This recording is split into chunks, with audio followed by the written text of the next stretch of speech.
Morning, it's Thursday, it's just after 9 o'clock and yeah, the day's not off to a great start. I'm on my way I'm just 15 minutes away from the 160 high track that's got a broken track link. The lad from Castle Douglas that's bringing the track pin press, his van broke down on the way up here, so he's away back to base to swap the stuff into another van to come back up here and meet us. And also I was about an hour away from Carlisle and there's a 14 tonner on a building site with a AdBlue fault, so I'll have to catch that one on the way back down the road. So yeah, we're not off to a great start. The weather isn't favourable either. It's currently raining, and I did make the mistake of looking at the weather forecast last night and there's a chance of snow. Current temperature outside is 2 degrees, so I have a feeling it's going to be a long day today. So yeah, I'm just 15 minutes away. I'm going to have my breakfast because I didn't get that before I left, and I'll go up and get the track pads taken off the machine, and hopefully by then the track pin press will arrive on site. So I'll catch you up there.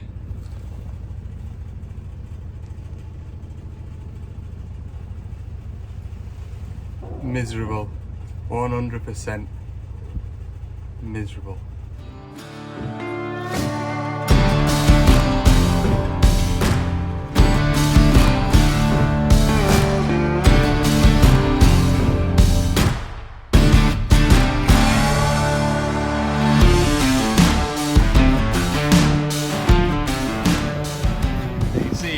Track pad holding this track together. It's split here, so your other track pad bolts would be on this side, so when I took them out the track just fell apart, so I need to press this pin out and press this pin out and hopefully join it back together. What a clarty job. Right, it's just after 11 o'clock. Phoned Dave at 10 o'clock, he was about an hour or so away, so he should be here any minute now. Everything's split. I've just been nipping some track guide bolts up on the digger while we've been sort of kicking our feet, so everything's ready now to join the track back up. Hopefully it goes back together nicely. Them tracks they're absolutely worn out. It's done nearly 8,000 hours on the original set, so really it wants a fresh set on. Oh man, update now, it's 20 past 12, so we had them track pads off and everything by about 10:30, and then I've nipped up the track guides. That took us till about 11:15. Stuck around a bit for 11:15 till 11 o'clock, still no sign of Dave, so I came up this hill here to phone him, and yeah, they've decided to dig the road up that I've just come along, and he's been waiting for half an hour for them to lay some tarmac. So 20 past 12 now, and he's about 5 minutes away. You just couldn't write it some days. Never mind. At least the sun's shining now.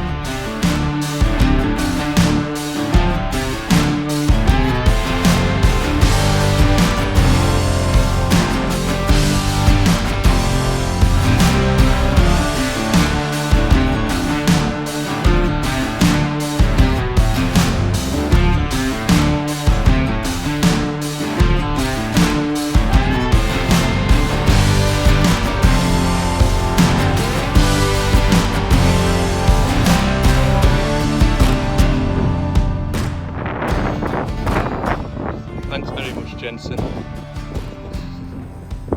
Right, that's that job done, and of course the sun's out now. I don't know what time it is. I know I'm absolutely knackered, and I'm gonna get back down to Carlisle and have a look at this AdBlue fault now. So let's be getting on. Right, it's 5 to 5. I've just come back into Carlisle now. I'm just waiting at these traffic lights. I'm gonna go to this 14 tonner with the AdBlue fault. He's got a load of concrete coming first thing tomorrow morning, and it needs to be up and running, so no pressure. I'll see how much I get. I don't know how much I'll get filmed of this, but what we've been under pressure and whatnot. Right, just as I expected, when I got to site, the owner, he's had a bad day as well as me, so we just wanted to get on. He was polite, he was fine, no issues there. We'll leave it at that for today, and I'll see you in the morning. Hopefully we'll have some exciting things to do. See you in the morning. Morning, it's Friday. Normally don't like Fridays, but today should be good. Today should be good. Catch you in a minute or two. Right, it's just after 12 o'clock. New van day. I am, it's fair to say I'm buzzing. It's a Sprinter 317 medium wheelbase and rear wheel drive. So yeah, let's get a look at it. So what I've noticed already, and I know this van's empty at the minute, but even at the front here where the weight of the engine is, it's already sitting a good couple of inches higher on the front. Obviously the back's sat high at the minute, it's got no weight in the back. Another thing as well, obviously this one is a long wheelbase, this one's a medium wheelbase. Benefits of long wheelbase is you've got so much space in the back of there, but with that comes so much space to collect a load of rubbish that you don't really need to be carrying with you. But I definitely will probably miss the space in the back. Bad thing about the long wheelbase is you're more likely to get beached, which I have in the past. Had a fuel tank on it once, but you know, maybe that's more the environment that I'm working in rather than and maybe the driver as well, rather than the problem with the van. It has been a very good van, in all fairness. I mean, it's got me to places, especially in the snow and ice, where I didn't think it would ever get to.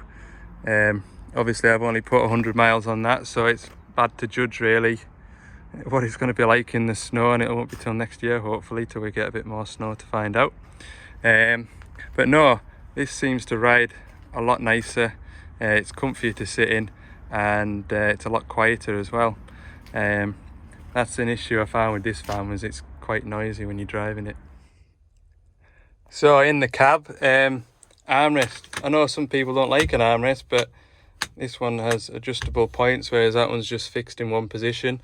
I have noticed cup holder. Maybe I just have too big a cup. I think that's an average size cup, to be fair. So I'll have to fabricate something to carry my coffee cup. Can't be doing without that. It's got everything I really need. It's got air conditioning and cruise control. That's all I'm really bothered about. Anything else is a bonus really. So it's got DAB radio, which I've been listening to on the way back here. iPod, Apple Connect or whatever it is. Never had that before in a vehicle, so I'll have a play with that. It's got manual mirrors, so there's no, you know, it's not electric mirrors, I can't adjust them, but to be fair, once you've got them set up, that's them set up, isn't it? Sort of storage, so you've got storage under the seat here, massive big bins for putting stuff in, but maybe a little bit inconvenient to be in and out of there all the time if you've got your bait box and bits and pieces on there. I did like that van for storing my laptop in here. It had a big tray in here that fitted the laptop nicely. You've got storage here, and then I haven't really had a good look over it since I picked it up. Doesn't look like there's a glove compartment. I don't know if that pops out, but yeah, there's not an awful lot in the way of storage. There's overhead lockers here, but what I'm going to do is take this bulkhead out and put a false roof in it to store my boiler suits. That's on my to-do list with this, but no, it's nice. Big thing for me as well is the amount of steering wheel adjustment. That van in there, you literally had that much adjustment. It was, and I think that's what gives us a bad back driving it, because I've got quite long legs.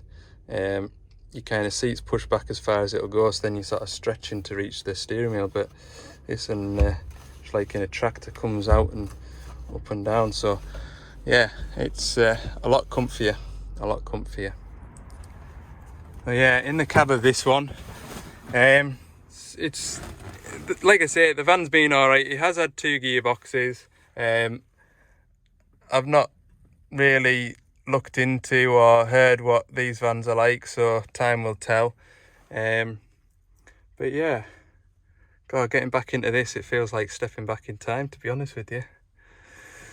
Right, let's go and get some bits and pieces swapped out.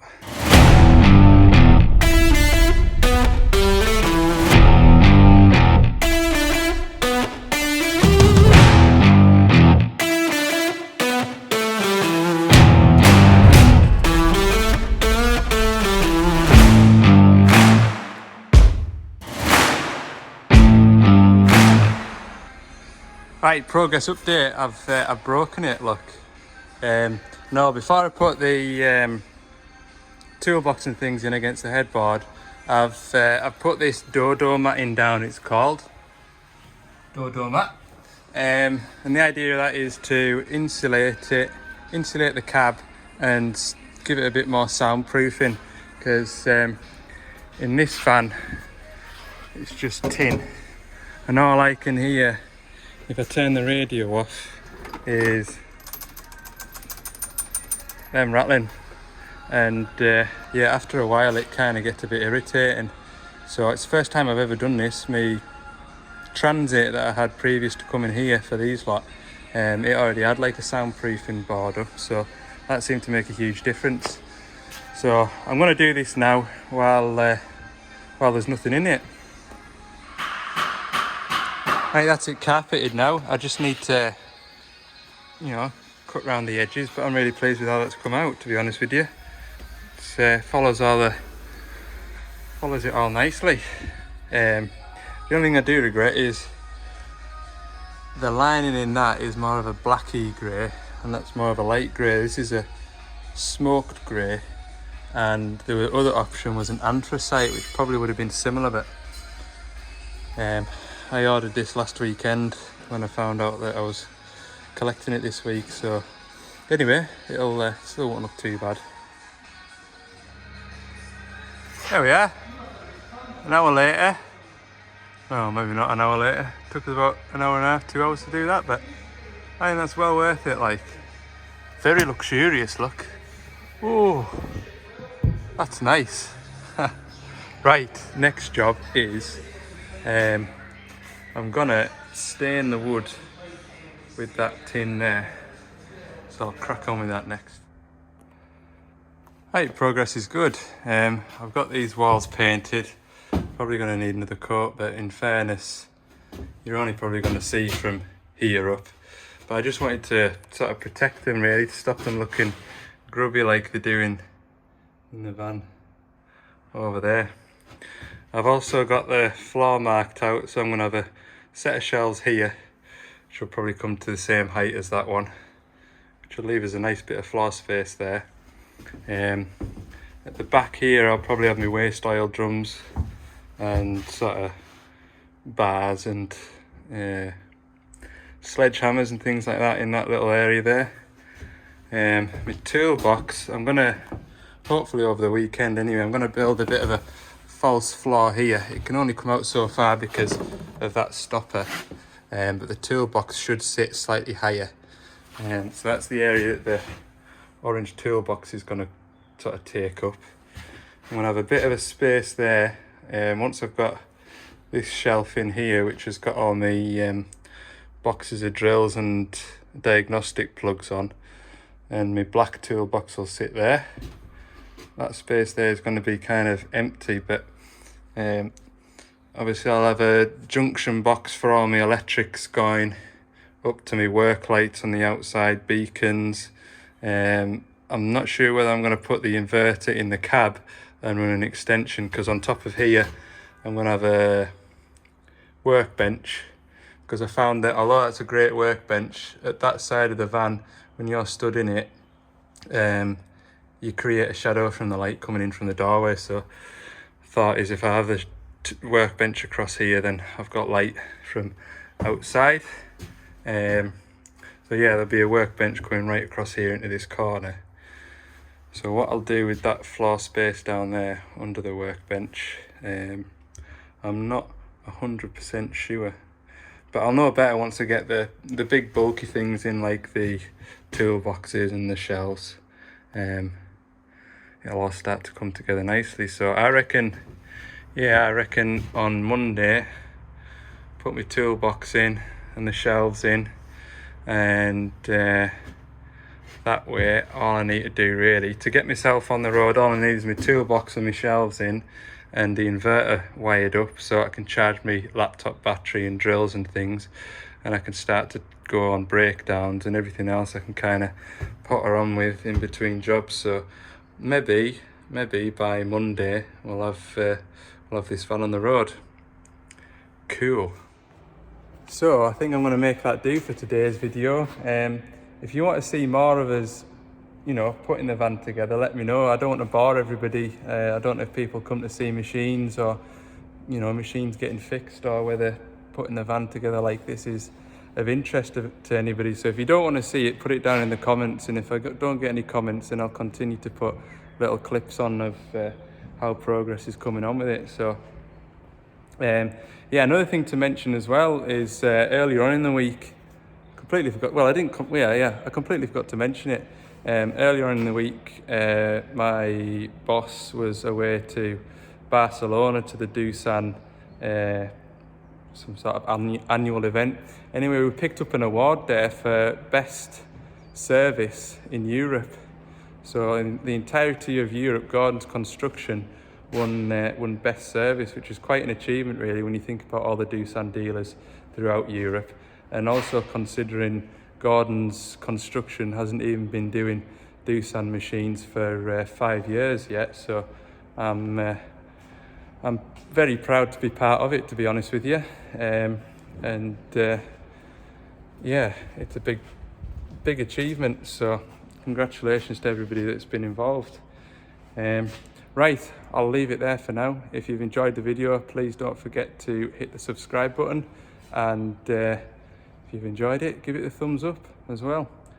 Yeah, if you want to see more bits and pieces, follow us on Instagram, Ali's Digger Diary. Thanks for watching again, and yeah, see you on Monday.